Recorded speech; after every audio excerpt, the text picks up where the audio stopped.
আসসালামু আলাইকুম ভাই এবং আপুরা। আজকে আমরা যেই চিত্রটা শিখব সেটা হচ্ছে হৃৎপিণ্ড এবং আমার মনে হয় যে হৃৎপিণ্ডের চিত্রটা শিখলে তুমি অবশ্যই একটা সিকিউ কমন পাবা। সেটা হোক এসএসসি অথবা এইচএসসি। তো আমি যেভাবে আঁকাতাম খুব সহজ ওয়েতে সেই সহজ ওয়েটাই দেখাবো।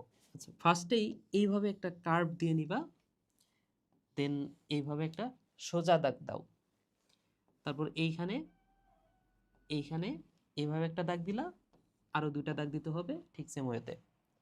আচ্ছা, তারপরে অ্যারোটা যেটা, এই অ্যারোটাকে আমি জাস্ট উপরের দিকে বাঁকায় দিব। এটা হচ্ছে অ্যারোটা এবং তারপরে আমাদের আঁকাতে হবে ফুসফুসীয় যে ধমনীটা। আচ্ছা, এই যে এইখান থেকে এই যে এটা হয়ে গেল ফুসফুসীয় ধমনী। তাহলে ফুসফুসীয় ধমনী গেল এবং এই নালীটা এই পাশেও চলে আসবে। ঠিক আছে, এই পাশেও চলে আসলো। তাহলে দেখো আমাদের কিন্তু অলরেডি একটা শেপ চলে আসছে, তাই না? তো তোমরা যে কাজটা করবা, তোমরা যেহেতু পেন্সিল দিয়ে আঁকাবা, রাবার দিয়ে এই যে মাঝখানের অংশটুকু তোমরা মুছে দিবা। আমি মুছতে পারতেছি না, তোমরা জাস্ট এই অংশটুকু মুছে দিবা। ঠিক আছে, তাইলেই আমাদের অনেকটা 50% কিন্তু কমপ্লিট। এবার আসো আমরা নিম্ন মহাশিরা যেটা সেটা আঁকানোর চেষ্টা করি। এই যে দেখো নিম্ন মহাশিরা এবং উপরে আছে ঊর্ধ্ব মহাশিরা। এই যে এটা হচ্ছে ঊর্ধ্ব মহাশিরা এবং এই অংশটুকু অ্যাড করে দিলাম। ঠিক আছে, এইবার আসো যে কাজটা করবা সেটা হচ্ছে এই অংশটুকু আঁকাও। এইখানেও একটা নালী আছে। ওকে, এই অংশটুকু আঁকানো হয়ে গেল। আচ্ছা, এবার আমরা দিব কপাটিকা। আর কিছু বাকি আছে না, এবার শুধুমাত্র কপাটিকা দিলে আমাদের কাজ শেষ। দেখো কত সহজে আমরা আঁকায় ফেললাম, তাই না? ঠিক আছে, তাহলে দেখো এইখানে এই যে একটা কপাটিকা, এটা আবার নিচের দিকেও চলে আসবে। এই যে এইখানে একটা কপাটিকা গেল। হুম, এই যে এখানে একটা কপাটিকা গেল। তাহলে দেখো খুব সিম্পলি ওইতে কপাটিকা আঁকানো শেষ। এই পাশেও ঠিক সেম কাজটাই করো।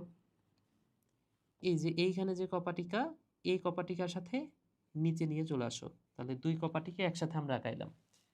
এখানে একটা কপাটিকা দিয়ে দাও। ঠিক আছে, তাহলে দেখো তো হয়ে গেছে, তাই না? আচ্ছা, এইবার লাস্ট যে কাজটা করবা সেটা হচ্ছে এই যে হৃৎপিণ্ডের নিচের দিকের নিলয়ের যে পেশিগুলা সেই পেশিটা দিয়ে দাও। এই যে দেখো এইখানে পেশি থাকবে।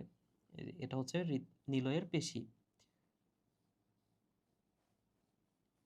এই যে নিলয়ের পেশিটা হইল। এই নিলয়ের বাম নিলয়ের যে পেশিটা সেটা একটু মোটা দিতে হবে। এই একটা বিষয় ভালো করে খেয়াল রাখবা। এই পেশিটা একটু চিকন কিন্তু এই পেশিটা একটু মোটা দিতে হবে। কারণ এখান থেকেই এই বাম নিলয় থেকে কিন্তু সারা দেহে রক্তটা যাবে। তাহলে দেখো বাম নিলয়ের সাথে অ্যাওর্টার সংযোগটা আছে, তাই না? ওকে, তাহলে আমাদের হৃৎপিণ্ড কমপ্লিট। এই যে দেখো সুন্দর একটা হৃৎপিণ্ড হয়ে গেছে না? তো তোমরা যদি বাসাতে চেষ্টা করো ২-১ বার, এর চেয়েও অনেক সুন্দর হৃৎপিণ্ড তোমরা আঁকাইতে পারবা। ঠিক আছে? তো তোমরা যদি একটু স্টাইল করতে চাও, সেই ক্ষেত্রে যে কাজটা করতে পারো, তোমরা যদি একটু স্টাইল করতে চাও, সেই ক্ষেত্রে যে কাজটা করতে পারো ভাইয়া, সেই ক্ষেত্রে এই যে এটা হচ্ছে এভাবে পেন্সিল দিয়ে এইভাবে সুন্দর করে দিতে পারো। হুম, এইভাবে দিতে পারো। পেন্সিল দিয়ে করলে সুন্দর লাগবে। এইভাবে হয়তোবা বোর্ডে খুব একটা সুন্দর লাগতেছে না। তোমরা সুন্দর করার জন্য এইটা করতে পারো। ঠিক আছে? এই যে এটা দিয়ে দিলাম। ওকে। এরপরে কর্টি টেন্ডনি দিতে পারো। আমি কর্টি টেন্ডনি ভিন্ন একটা কালার দিয়ে দেখাই। এই যে এইখান থেকে এই পর্যন্ত একটা দিলা, এখান থেকে এই পর্যন্ত একটা দিলা। এগুলো হচ্ছে কর্টি টেন্ডনি। হুম? আচ্ছা।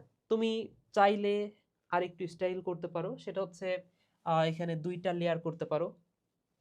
২ টা লেয়ার বলতে আমি যেটা বুঝাচ্ছি সেটা হচ্ছে এই যে এইভাবে দাগগুলা চিকন করে ২ টা করে দিতে পারো। ঠিক আছে? তাহলে দেখতে আরেকটু সুন্দর লাগে। এই যে দাগটা ২ টা দিতে পারো।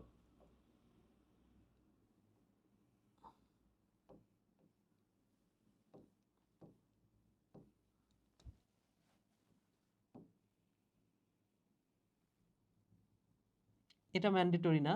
তোমার যদি মনে চায় যে আমার ২ টা দাগ দিলে ভাল লাগতেছে, সেক্ষেত্রে তোমরা ২ টা দাগ দিতে পারো। ওকে।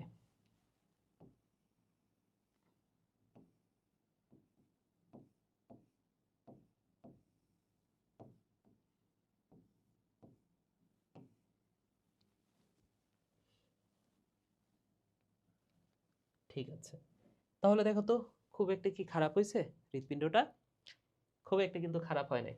তাহলে যদি নামগুলো বলে দিই তোমাদেরকে, অনেকের নাম নিয়ে সমস্যা হয়। সেটা হচ্ছে আমি যদি একটু ভালো করে খেয়াল করে দেখো, আমি যদি এদিক হয়ে দাঁড়াই, এটা কি আমার ডান পাশ, এটা আমার বাম পাশ, তাই না?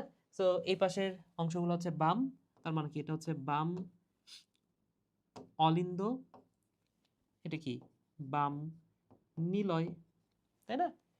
আচ্ছা, এটা কি ডান অলিন্দ, এটা হচ্ছে ডান অলিন্দ, এটা কি ডান নিলয়। ঠিক আছে, এরপরে যদি কপাটিকার ক্ষেত্রে আসি, কপাটিকা কোনটা কোনটা কোনটা কোন কপাটিকা?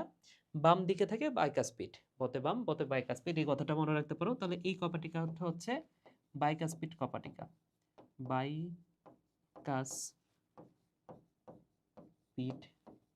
কপাটিকা, কপাটিকা।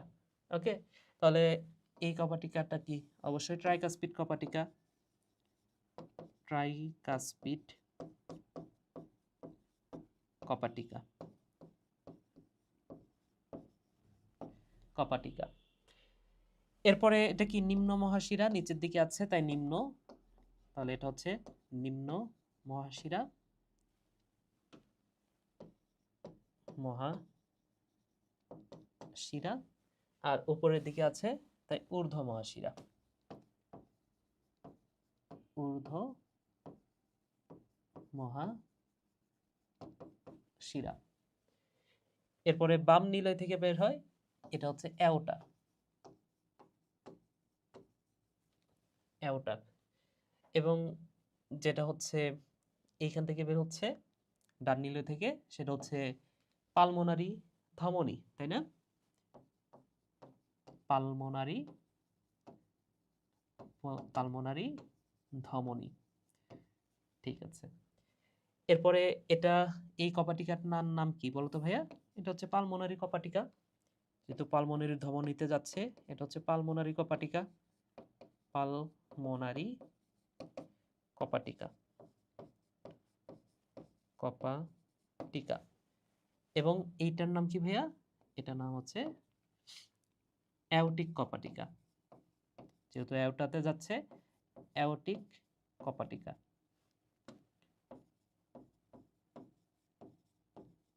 অ্যাওটিক কপাটিকা। তাহলে আমাদের অলরেডি কমপ্লিট, সবকিছু নাম লেখা হয়ে গেছে। এরপরে তোমাদের একটা প্রশ্ন থাকে যে ভাইয়া রক্ত প্রবাহ দেখাতে হবে কিনা? তো রক্ত প্রবাহ না দেখালেও হয়, তোমাকে যদি দেখাইতে বলে পরীক্ষায়, সেক্ষেত্রে রক্ত প্রবাহটাও তোমাদেরকে একটু দেখাই দিই। সেটা হচ্ছে, মনে রাখো, ডান দিকে থাকে কার্বন ডাই অক্সাইড সমৃদ্ধ রক্ত, বাম দিকে থাকে অক্সিজেন সমৃদ্ধ রক্ত। তাহলে এটা হচ্ছে কার্বন ডাই অক্সাইড সমৃদ্ধ রক্ত, তাহলে ডান দিকে এখানেও আছে কার্বন ডাই অক্সাইড সমৃদ্ধ রক্ত, আর বাম দিকে শুধুমাত্র অক্সিজেন সমৃদ্ধ রক্ত, শুধুমাত্র অক্সিজেন সমৃদ্ধ রক্ত। তাহলে ঊর্ধ্ব মহাশিরা দিয়ে এবং নিম্ন মহাশিরা দিয়ে দুই দিক দিয়ে কিন্তু কার্বন ডাই অক্সাইড সমৃদ্ধ রক্তই আসে। তাহলে এই কার্বন ডাই অক্সাইড সমৃদ্ধ রক্ত কোথায় যায়? এরপরে ডান নিলয়ে যায়, ডান নিলয় থেকে এই কার্বন ডাই অক্সাইড সমৃদ্ধ রক্ত কোথায় যায়? কার্বন ডাই অক্সাইড সমৃদ্ধ রক্ত যায় ফুসফুসে, তাই না? ওকে, এই দুই জায়গাতে যায়।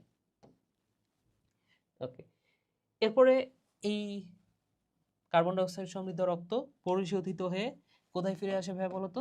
এই জায়গাটাতে ফিরে আসে পরিশোধিত হয়ে। তাহলে এটা কি? এটা হচ্ছে পালমোনারি শিরা, পালমোনারি, পালমোনারি শিরা। ঠিক আছে, তাহলে ফিরে আসলো, এই যে অক্সিজেন সমৃদ্ধ রক্ত ফিরে আসলো।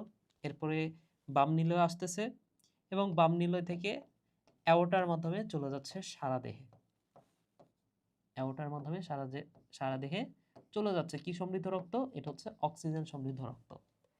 তাহলে এই হচ্ছে হৃৎপিণ্ডের রক্ত প্রবাহ। আশা করি তোমরা বুঝতে পেরেছ। সবাই ভালো থাকো, সুস্থ থাকো। এই টাইপের ভিডিও তোমরা আরও চাও কিনা কমেন্টে একটু জানাই দিতে পারো। তোমরা যদি চাও আরও সহজে কিভাবে আঁকানো যায় সেই ভিডিও দিব তোমাদের আগ্রহের উপর সেটা। আর যদি চাও যে না ভাইয়া আমরা আরও সুন্দর করে ভিডিও মানে চিত্র আঁকাতে চাই, এটা তো সবচেয়ে সহজ উপায়টা দেখাইলাম। আরও একটু সুন্দর করে যারা আঁকাইতে চাও যে না ভাইয়া আরও সুন্দর করে আঁকাইতে চাই, তারাও যদি চাও তাদের জন্য ভিডিও আসবে। তোমরা জাস্ট কমেন্ট করে আমাকে জানাইতে পারো যে তোমরা কি চাও। তো সবাই ভালো থাকো, সুস্থ থাকো। টাটা।